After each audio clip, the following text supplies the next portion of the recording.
Love is in the air in this episode ng The House of Collab Season 7.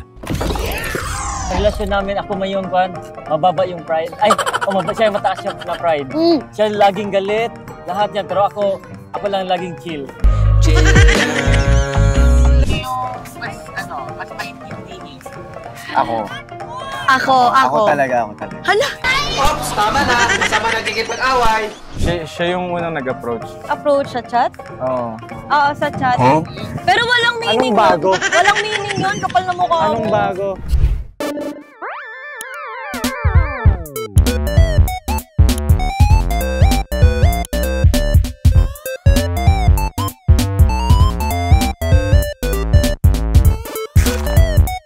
S7 season enders. Rewind.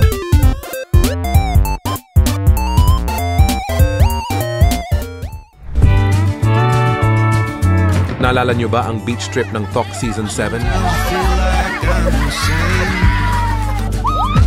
Akala nyo, yun na lahat ng ganap nila, but wait.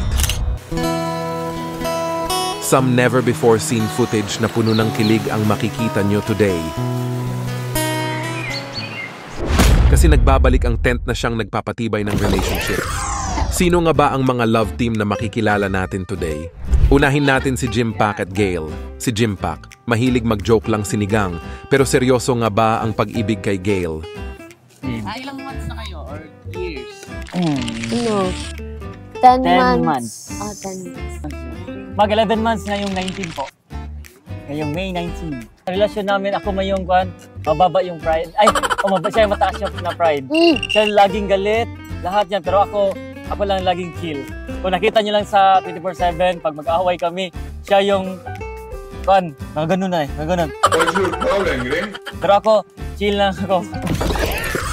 How about naman ang ating controversial queen na si Gail? Kahit lapitin ng issue pagdating sa kaniyang baby, ay lumalambot ang kaniyang puso. Alam nyo ba guys, nung nagjowa kami, alam mo ba, ano yung diskarte niya, sabi niya pa sa akin nun.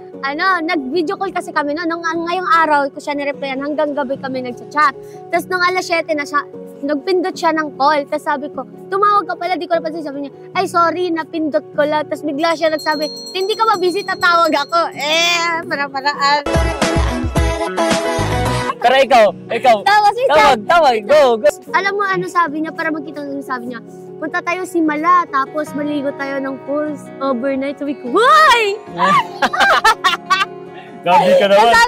Sabi niya noon, Friday daw kami aalis. Tapos sabi ko, sige, magpapaalam ako, pero hindi pwede na overnight kasi nga, hindi pwede nga, di ba? Sabi pa niya noon, ala, baka may jowa to, ganito, ganyan. Sino ba namang tanga nakikipagkita sa lalaki yung may jowa? Wala naman akong jowa noon. 1 year na makalipas, wala talaga akong jowa noon. Tapos pumunta na kami ng Simala. Imbis na pupunta kami ng waterfalls, alam mo kung saan niya ako binitbit? Sa kanila! Kasi pinakala sa papa. Oo! Tapos dun na lang kami hanggang sa pauwi na lang ako. Ang secret namin, paano namin napatibay yung relasyon namin is, kasi, lahat naman ng relasyon may struggles talaga. May pag-aaway, dumaan din kami sa ganon. Dumaan din kami sa paghihiwalay. Ito kasi, loko-loko to eh. Pero at some point, parang iniisip kasi namin na matanda na po kasi kami, hindi na po kasi kami bata para sa mga laro-larong bagay. Pagdating naman sa tambalang KD at Chandria, since then ay parang may something na sila. Pero may something nga ba? Ang status po namin ngayon is getting to know each other. So, paano nagsimula yung love team? Hindi naman siya actually kagad love team. Parang, before kasi yung talk, parang days before, papuntahin kami sa mansion, parang nagka-chat kami, ganon. As in, hindi man yung chat na buong araw, like parang hindi rin update, parang konting... Small talk lang. Oo, small talk. Sino yung unang nag-approach?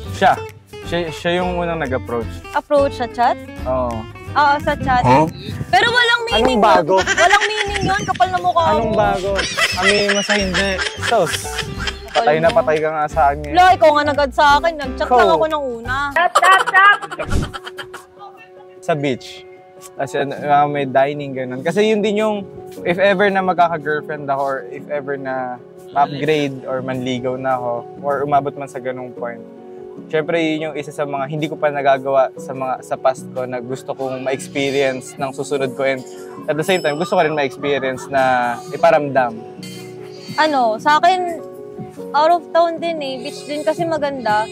So, parang dun kasi parang mas dun mo na focus na Kayong mawala dalawa lahat lang. ng stress. So, tsaka more time sa isa't isa. Ah. Tsaka malayo sa mga, yung normal day ba? Ganon. Isa na yata sa biggest issues ng THOC S7 ay ang slap that heard around the world. Ang supposed na sampal kay Red ang siyang nagpasimula naman ng kaniyang pag-ibig kay Kate Caber. Sige, kami, 12 years na kami. What the fuck? 12 years na kami actually, nalagpasan na namin yung Katniel. Hindi totoo yan.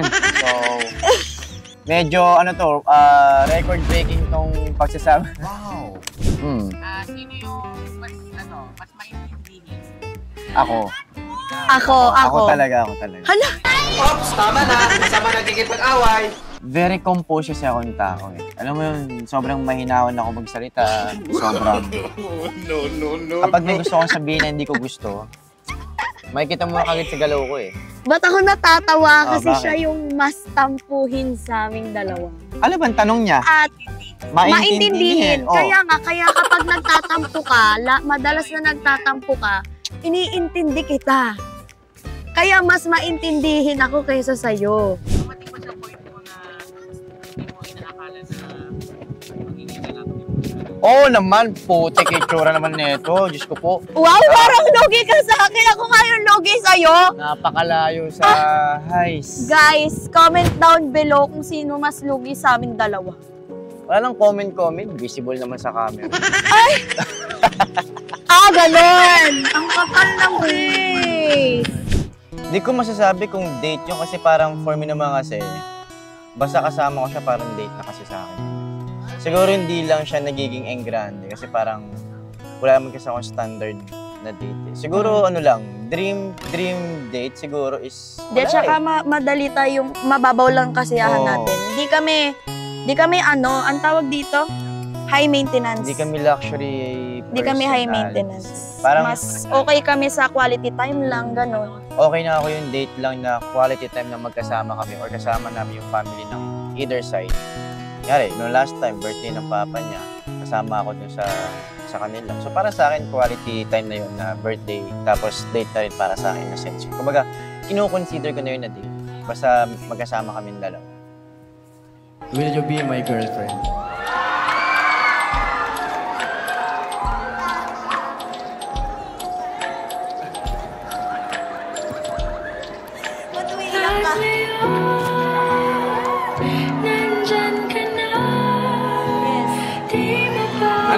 Ulitin mo nga.